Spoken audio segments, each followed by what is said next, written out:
இந்த மாதிரி கலர் எடுத்துக்காங்க. நல்லா கருகருன்னு இருக்குது. இதை நம்ம ஹேர் ஃபுல்லாக அப்ளை பண்ணிக்கலாம். உங்களுக்கு எங்கெல்லாம் நிறைய முடிகள் இருக்கோ அந்த இடத்துலையும் நீங்கள் அப்ளை பண்ணிக்கலாம். உங்களுக்கு ஃபுல்லாகவே வெள்ளையாக இருக்குமா தாராளமாக 2 கையிலையும் கொஞ்சம் ஊற்றி நல்லா தேய்ச்சிட்டு உங்கள் ஹேர் ஃபுல்லாக அப்ளை பண்ணிக்கலாம். நல்ல ஒரு பிளாக் கலர் நமக்கு கொடுக்கும்.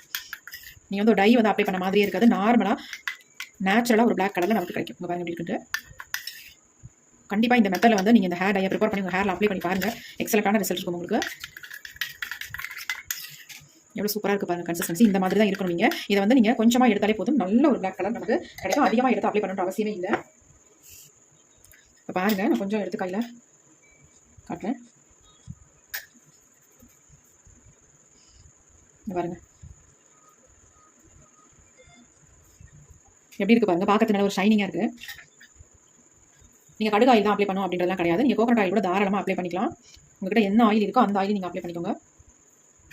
அதில் போட்டு மிக்ஸ் பண்ணி இந்த மாதிரி ஹேரில் வந்து அப்ளை பண்ணிக்கோங்க. பார்க்கறதுக்கு எப்படி இருக்கு பாருங்க. இதே மாதிரி தான் இருக்கும் உங்கள் ஹேர்.